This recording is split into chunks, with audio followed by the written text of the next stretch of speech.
The Apache Kafka 3.8 release is the latest release from the Kafka project. It's a smaller release with fewer updates, but just as much effort went into making it happen. Let's see what's new.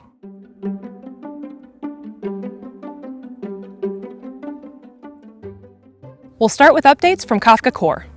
First up, we have a couple KIPs that are sure to make developers especially happy with the addition of 2 new Docker images. KIP 974 introduces a brand new Docker image using the GraalVM-based native Kafka binary. This new image runs exclusively in KRaft mode to provide the best performance possible. The startup time for this image is less than 140 milliseconds versus the 3-second average startup time of existing images. But know that this image, while great for development and testing environments, is not recommended for production use. For production, stick with the GraalVM-based images.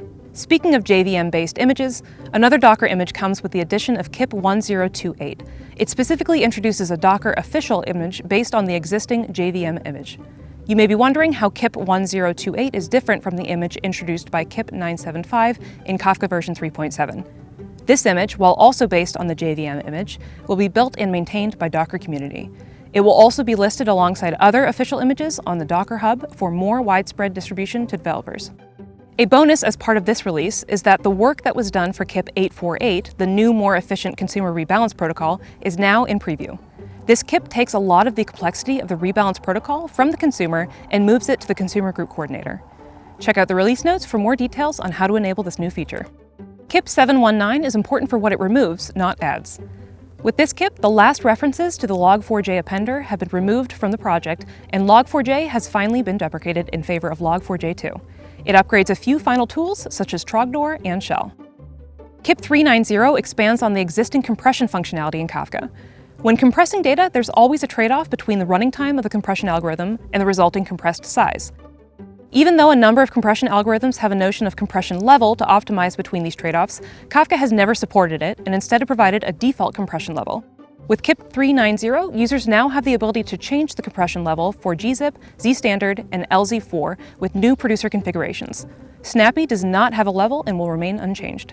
Next up, we have a change that will increase the security of some config providers. In the past, the config provider directory gave the caller access to the entire path. KIP 993 affects both the file config provider and directory config provider, adding a new configuration of allowable paths within the broader directory.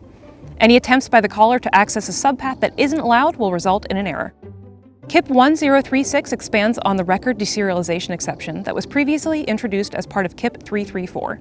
Now the exception doesn't just include the offset of the failed record, but also the record content itself, along with helpful metadata. Expect it to be easier than ever to implement a dead letter queue. You can expect improvements to metrics with the addition of KIP 1019. This KIP changes the KafkaMetric class to include a new isMeasurable method. By doing so, we can more easily check to see if a metric is measurable without accessing otherwise private fields or hitting exceptions. Now, some Kafka Streams updates. Continuing on our kick with metrics, KIP 989 adds some very helpful metrics to Kafka Streams. In the past, folks have had issues with memory leaks from spinning up iterators on state stores and neglecting to close them.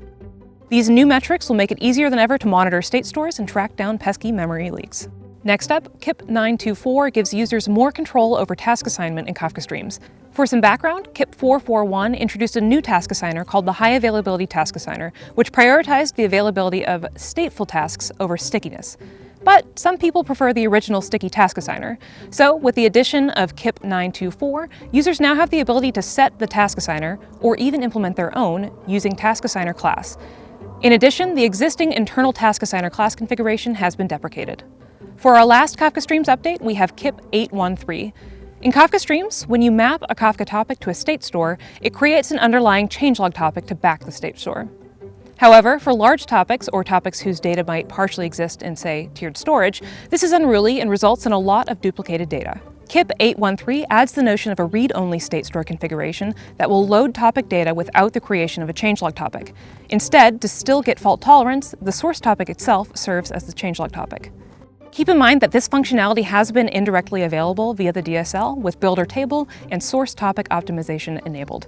However, it's built based on internal primitives, and this KIP makes it a publicly available feature and exposes it at the processor API level. And finally, a Kafka Connect update. KIP 1004 adds a new tasks.max enforce configuration to, well, actually enforce the existing tasks.max configuration. Prior to this change, Kafka Connect as a framework did not enforce the tasks.max configuration and instead relied on individual connector implementations to decide whether to enforce it or not. With KIP 1004, the new Boolean configuration tasks.max enforce tells the framework to either enforce the tasks.max value or ignore it. When true, if more tasks than tasks.max are created, the connector will fail. That concludes the updates for the Apache Kafka 3.8 release.